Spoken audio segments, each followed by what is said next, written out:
Aujourd'hui, nous allons examiner une affaire datant de la seconde moitié du 19e siècle. Installez-vous confortablement pendant que nous partons aux États-Unis. Lydia Dunbury est née la veille de Noël 1824 dans la ville de Burlington, dans le New Jersey. Mais tragiquement, alors qu'elle n'avait que 9 mois, sa mère est décédée. Lorsque son père s'est remarié, elle a été envoyée vivre chez son oncle dans sa ferme. Elle y est restée jusqu'à l'âge de 16 ans, puis elle est allée vivre chez son frère à New Brunswick. Elle a trouvé un emploi de couturière et rejoint l'église méthodiste locale. On la décrivait comme une jeune femme attirante aux yeux bleus perçants, et les messieurs étaient toujours désireux de faire sa connaissance. C'est à l'église que Lydia rencontra pour la première fois Monsieur Edward Struck. Il était veuf dans la fin de la trentaine et père de 2 enfants. Il travaillait comme forgeron. Malgré la différence d'âge, ils se sont mariés. Ils ont déménagé à New York, où en 1845, la police métropolitaine a été créée, remplaçant le système des veilleurs de nuit, désormais jugé inadéquat pour faire face à une ville en expansion aussi rapide. Edward s'est vu offrir un poste de policier. Cela le plaça désormais dans une bien meilleure situation financière et la famille déménagea dans la 125e rue à Harlem. Au cours des années suivantes, Lydia donna naissance à 7 enfants, 4 filles et 3 garçons. Malheureusement, la première-née, nommée Joséphine, est décédée en bas âge. Ce n'était pas facile d'élever 6 enfants, et les choses devinrent encore plus difficiles lorsqu'Edward perdit son emploi dans la police et tomba dans un état de dépression. Appelé à enquêter sur un incident dans la salle de bal d'un hôtel, il était arrivé en retard, ce qui avait causé le meurtre d'un détective de New York. La rumeur disait qu'Edward avait craint pour sa propre sécurité et qu'il n'était donc pas allé immédiatement à l'hôtel. Une enquête interne de la police a suivi, ce qui a entraîné son renvoi. La santé d'Edward s'est ensuite détériorée, et au lieu d'essayer de trouver un autre emploi pour subvenir aux besoins de sa grande famille, il passait la plupart de son temps au lit. En raison de son état, il a été suggéré de le placer dans un établissement spécialisé. Lydia, cependant, était réticente à l'idée que son mari quitte le foyer familial, mais seulement quelques semaines plus tard, Monsieur Edward Struck était mort. La ville de New York était devenue une métropole avec une population de près d'1 million d'habitants, ce qui avait entraîné une augmentation des décès attribués à des maladies telles que le choléra, le typhus, la fièvre typhoïde et la dysenterie. Le typhus était presque épidémique dans les quartiers très pauvres de la ville. Il y avait également des épidémies de variole et de scarlatine. Le nombre de personnes mourant de la tuberculose augmentait chaque année, surtout dans les immeubles surpeuplés de la ville, donc la mort d'un homme d'âge moyen dépressif n'était pas considérée comme suspecte. Il en allait de même pour les décès des 3 plus jeunes enfants de Madame Lydia Struck, Martha Ann, âgée de 6 ans, Edwards, âgé de 4 ans, et William, âgé d'1 an, qui sont tous morts très peu de temps après leur père. Lydia avait maintenant 3 enfants vivant à la maison, qui pouvaient tous travailler et contribuer aux dépenses du foyer. Sa fille aînée, également prénommée Lydia, avait 18 ans et travaillait comme vendeuse dans un magasin de nouveautés à Harlem. Son fils, prénommé George, avait 14 ans et travaillait comme apprenti peintre. La plus jeune était Anne-Elisa, qui avait maintenant 12 ans. Cependant, George tomba également malade de la colique des peintres, en réalité dû à un empoisonnement au plomb. Le plomb était généralement ajouté aux peintures car il augmentait leur durabilité et aidait une surface à conserver un aspect neuf. Ceci était dû à la résistance du plomb à l'humidité, qui provoquait la corrosion. Quelques jours plus tard, George est mort. Au cours de l'hiver 1864, la plus jeune fille de Madame Lydia Struck, Anne-Elisa, a attrapé une fièvre. Il est donc devenu nécessaire pour sa sœur aînée, également nommée Lydia, d'abandonner son emploi de commis au magasin de nouveautés de Harlem pour rester à la maison et s'occuper d'elle. Cependant, malgré les soins de sa sœur, Anne-Elisa est morte. À présent, sur les 7 enfants nés de Madame Lydia Struck, seule son aînée, Lydia, âgée de 18 ans, était encore en vie. Pour aider à subvenir aux besoins de la maison, elle a commencé à coudre des bonnets chez elle, mais elle aussi est vite tombée malade et est morte. Certains se sont regroupés auprès de Madame Struck pour lui présenter leurs condoléances après sa perte. Bien que les décès fussent tragiques, aucun n'a suscité de soupçons des autorités. Même lorsque son beau-fils, Monsieur Cornelius Struck, a fait remarquer qu'il était étrange que les 7 enfants que son père avait eus avec Madame Lydia Struck soient tous morts, dont 6 en seulement quelques mois. Pourtant, elle-même n'avait montré aucun signe de maladie. Le département de police avait promis d'enquêter sur cette affaire, mais la mort était courante et la tuberculose ainsi que la typhoïde étaient toutes deux répandues. Madame Lydia Struck était également une femme respectable et digne, qui n'aurait sûrement jamais fait quoi que ce soit pour blesser quelqu'un, et surtout pas ses enfants. Après tout, elle occupait un poste aussi admirable que celui d'infirmière auprès d'un médecin local. Finalement, les autorités ont décidé de ne pas enquêter sur les soupçons de M. Cornelius Struck. Aujourd'hui, nous allons examiner un type de cas différent, celui d'un homme nommé John, qui possédait une fortune, mais a commis une erreur fatale qui lui a tout coûté. John a investi tout ce qu'il possédait dans une entreprise qui semblait solide comme le roc, pour découvrir un mois plus tard qu'elle avait fait faillite. Il a tout perdu, et ce n'est pas surprenant, car des études montrent que 66% des investisseurs admettent avoir pris au moins une décision d'investissement qu'ils regrettent. S'il avait eu une plateforme comme Mintos, je suis sûr que son histoire aurait été différente. Mais qu'est-ce que Mintos ? Me demanderez-vous. En termes simples, vous prêtez de l'argent à des entreprises ou à des particuliers et vous gagnez des intérêts fixes en retour. Sur la plateforme Mintos, tout est si simple. Le rendement de chaque prêt est affiché dès le début. Le risque est clair et les paiements quotidiens offrent un revenu passif prévisible. Le tout simplement. Sur la plateforme, je peux filtrer les prêts selon le rendement que je souhaite, le niveau de risque avec lequel je suis à l'aise et même la durée du prêt. Mintos propose également des portefeuilles automatisés. Donc vous n'avez pas à tout surveiller en permanence pendant que vos rendements sont réinvestis automatiquement. Avec Mintos, le rendement moyen des prêts est de presque 11%. Mintos est en activité depuis 2014, compte plus de 600 000 utilisateurs et est réglementé dans l'Union européenne sous MiFID. Et comme vous passez par ma chaîne, vous bénéficierez d'un bonus exclusif allant jusqu'à 350 € lorsque vous investissez 500 € ou plus. Cliquez sur le lien dans la description ou scannez le QR code pour en profiter. Cher vieux John, s'il avait su, vous le savez, alors ne ratez pas cette occasion. Lydia trouva ensuite du travail dans un atelier de machines à coudre. Et, par hasard, un client nommé Monsieur John Curtis apprit qu'elle avait de l'expérience en tant qu'infirmière et lui demanda si elle accepterait le poste d'infirmière auprès de sa mère âgée. C'était une belle opportunité pour elle, car elle pourrait aussi vivre dans la maison élégante de la vieille dame à Stratford, Connecticut. Mais seulement 8 mois plus tard, elle accepta l'offre d'un autre poste, travaillant comme gouvernante pour un riche veuf nommé Monsieur Dennis Hulbert. Peu de temps après avoir emménagé dans la résidence de Monsieur Hulbert, cet homme esseulé lui demanda de l'épouser, et bien sûr, Lydia accepta. Bien que Lydia ait la quarantaine passée, elle restait nettement plus jeune que son mari, et était décrite comme une très belle femme. Il semblait aux habitants de Stratford, et même du comté de Fairfield, que la nouvelle Madame Hulbert était une épouse dévouée et attentionnée. 14 mois plus tard, cependant, Monsieur Dennis Hulbert était mort. Lydia hérita de sa maison, estimée à environ 20 000 $, et de 10 000 $, 10 000 $ en espèces. En septembre 1870, Lydia se maria pour la 3e fois.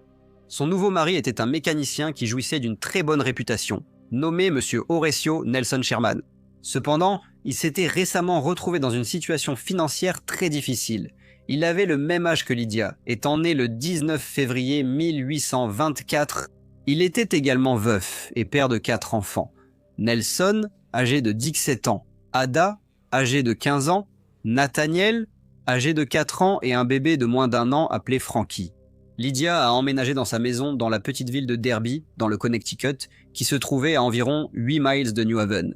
La grand-mère des enfants vivait également avec eux car, après la mort de la première épouse de Monsieur Sherman, nommée Mary, elle était restée pour s'occuper du jeune Frankie. Peu de temps après être devenue la nouvelle Madame Sherman, le petit Frankie est tombé malade et est décédé. Cela signifiait qu'il n'y avait plus de bébé à s'occuper et qu'il n'était plus nécessaire que la mère de la première épouse de Monsieur Sherman continue à vivre dans la propriété. La fille de Monsieur Sherman, Ada, avait 15 ans et était considérée comme une belle jeune femme très admirée dans la région. De jeunes messieurs cherchaient toujours à faire sa connaissance lorsqu'elle sortait avec sa grand-mère ou allait à l'église. Cependant, Ada tomba également malade et mourut. La mort suivait Madame Lydia Sherman. 2 maris, 7 enfants et 2 beaux-enfants étaient tous morts dans son entourage, mais elle était toujours considérée comme la plus bienveillante des femmes. La perte de 2 de ses enfants, survenue si peu de temps après la mort de sa première épouse, eut un effet profond sur Monsieur Horatio Sherman. Il devint extrêmement déprimé et commença à boire excessivement. Il s'absentait plusieurs jours d'affilée avant de rentrer chez lui complètement ivre, ayant dépensé tout l'argent que sa femme lui avait donné. Cela dura quelques mois jusqu'à ce que Lydie le persuade de chercher de l'aide. Il accepta de rejoindre le mouvement de tempérance, la campagne contre la consommation et la vente d'alcool à des fins récréatives. Il resta ensuite sobre pendant plusieurs semaines, mais malheureusement, il recommença à boire, ce qui agaça beaucoup sa femme. Après l'une de ces nuits de beuverie, il tomba gravement malade et mourut. Un médecin nommé Dr Beardsley fut appelé pour rédiger le certificat de décès. Cependant, il s'inquiétait du fait que ce monsieur auparavant en bonne santé soit mort si soudainement, et si peu de temps après le décès de 2 de ses enfants. Il demanda à l'épouse du défunt, Madame Lydia Sherman, si elle s'opposait à ce qu'une autopsie soit pratiquée sur le corps. Elle répondit qu'elle ne s'y opposait pas. Le docteur Beardsley demanda alors au professeur George Frederick Baker de l'université de Yale d'analyser les organes de monsieur Horatio Sherman. Cela prit quelques semaines et le résultat de l'examen révéla la présence de grandes quantités d'arsenic. Les amis de monsieur Horatio Sherman insistèrent pour que les corps de Frankie et Ada soient exhumés et que des autopsies soient pratiquées. Les autorités acceptèrent et les résultats montrèrent beaucoup d'arsenic dans les 2 corps. Les autorités décidèrent alors d'exhumer le corps du 2e mari de Lydia, monsieur Dennis Hurlbut. Peu après la mort de son mari, Madame Lydia Sherman s'était rendue à New Brunswick pour séjourner chez des proches, où elle fut arrêtée le 7 juin 1871. Elle fut alors inculpée de meurtre et emmenée à New Haven pour attendre son procès. Le procès commença le 16 avril 1872 et sembla attirer l'attention non seulement de l'État du Connecticut, mais aussi de tout le pays. Les journalistes affluèrent en grand nombre dans la salle d'audience, sachant que le public intrigué était impatient de lire ce qui se passait dans l'affaire. Certains titres décrivaient Madame Sherman comme l'empoisonneuse diabolique, la grande meurtrière et une Borgia moderne. Mais au tribunal, Lydia paraissait en tout point une femme élégante. On la décrivait comme ayant l'air strict et convenable, portant une robe noire en alpaga, un châle noir et blanc, des gants en soie et un chapeau de paille avec un fin voile noir. Bien que les autopsies aient révélé que 2 des maris de Madame Sherman et 2 de ses beaux enfants étaient probablement morts d'un empoisonnement à l'arsenic, elle ne fut jugée que pour le meurtre de son 3e mari, Monsieur Horatio Nelson Sherman. Au tribunal, elle semblait calme et, lorsqu'on lui a demandé comment elle plaidait, elle a répondu « non coupable ». Le procès a duré 8 jours, pendant lesquels certains journaux ont rapporté à quel point l'accusé avait l'air ordinaire. Certainement pas comme il l'imaginait. N'importe qui aurait imaginé qu'une personne responsable de la mort de 2 maris et de 2 beaux enfants aurait eu une apparence différente. Elle avait alors 47 ans et paraissait confiante, et certains disaient même presque joyeuse derrière son voile. La défense n'a pas suggéré que M. Horatio Sherman n'était pas mort des suites de l'ingestion d'arsenic, mais a soutenu qu'il l'avait soit pris accidentellement, soit qu'il avait mis fin à ses jours après la mort tragique de sa première épouse et de 2 de ses enfants. Lydia affirma fermement qu'elle n'avait empoisonné personne et demanda si elle pouvait témoigner pour sa propre défense. Cependant, son avocat ne le lui permit pas. Le dossier présenté par l'accusation n'était pas totalement concluant. En effet, bien que l'autopsie ait révélé de grandes quantités d'arsenic dans l'estomac du défunt, la preuve que sa femme le lui avait administré n'était qu'indirecte. Et il y avait lieu de considérer un doute raisonnable. En raison de cela, lorsque le jury est revenu, il a déclaré l'accusée, Madame Lydia Sherman, coupable de meurtre au 2e degré. Certains journaux ont reproché au jury de ne pas avoir condamné Madame Sherman pour meurtre au 1er degré, estimant qu'il refusait d'envoyer une femme à la potence. Madame Lydia Sherman a ensuite été condamnée à la réclusion à perpétuité à la prison de Wethersfield, dans le Connecticut. Cependant, 5 ans après sa condamnation, elle s'est évadée de prison. Nous étions alors en juin 1877. Son évasion fut remarquable. À plusieurs reprises, Madame Sherman a feint l'évanouissement, laissant croire à un grave malaise. Elle avait obtenu une robe blanche pour remplacer son uniforme de prison et, sous la surveillance de ce que les autorités pénitentiaires ont décrit comme une surveillante négligente, elle a réussi à sortir de sa cellule et à franchir les portes de la prison. Elle a été rejointe par ses amis et s'est rendue à Providence, dans l'état de Rhode Island, qui est l'une des plus anciennes villes des États-Unis. Son évasion a été largement rapportée dans les journaux et elle a de nouveau été arrêtée après s'être enregistrée dans un hôtel sous le nom de Madame Brown de Philadelphie. Mais ensuite, en parlant à la femme du propriétaire, appelée Madame Sears, elle lui a dit que son nom était Madame Moore. Madame Sears est alors devenue soupçonneuse et a contacté la police. Lorsqu'elle a été condamnée pour la première fois, avec l'aide de son geôlier nommé Capitaine Weber, Lydia a écrit un livre intitulé « La démone du poison, vie, crime et condamnation de Lydia Sherman ». Dans ce livre, Lydia a avoué ses crimes, cependant elle savait à peine lire et écrire, et avait du mal à se souvenir des dates exactes. Non seulement elle a avoué avoir empoisonné son deuxième mari, Monsieur Dennis Hurlbut, et les deux plus jeunes enfants de son troisième mari, Monsieur Horatio Sherman, mais elle a également avoué avoir empoisonné son premier mari, Monsieur Edward Struck. Et 6 de ses enfants, à l'exception de son premier-né, Joséphine, qui était décédée en bas âge en 1843, elle a également déclaré qu'elle n'avait pas eu l'intention d'empoisonner son troisième mari, Monsieur Horatio Sherman, bien qu'elle ait eu de l'arsenic dans la maison. Elle pensait qu'il avait peut-être accidentellement ingéré le produit, le prenant pour du saleratus, un composé semblable au bicarbonate de soude, qui, mélangé au cidre, le faisait mousser. Il était quelque peu ironique que le seul décès dont elle affirmait ne pas être responsable soit celui pour lequel elle a été condamnée et a reçu la peine d'emprisonnement à perpétuité.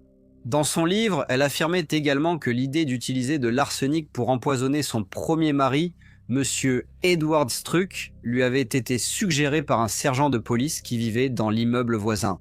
Il lui aurait apparemment dit que son mari avait perdu la raison et ne s'en remettrait jamais. Il lui a conseillé qu'il vaudrait mieux qu'elle s'en débarrasse.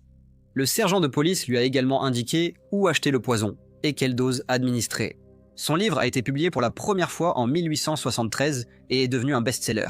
Il a été réédité en 1878, l'année où, le 16 mai après une période de maladie, Madame Lydia Sherman est décédée. Le nombre exact de personnes décédées à la suite d'un empoisonnement à l'arsenic commis par Madame Sherman est inconnu, mais beaucoup pensent qu'il pourrait avoir dépassé 10. Bonjour à tous, et merci beaucoup de m'avoir écouté. Comme d'habitude, n'hésitez pas à laisser vos commentaires ou retours, et j'espère vous retrouver tous dans le prochain Briefcase.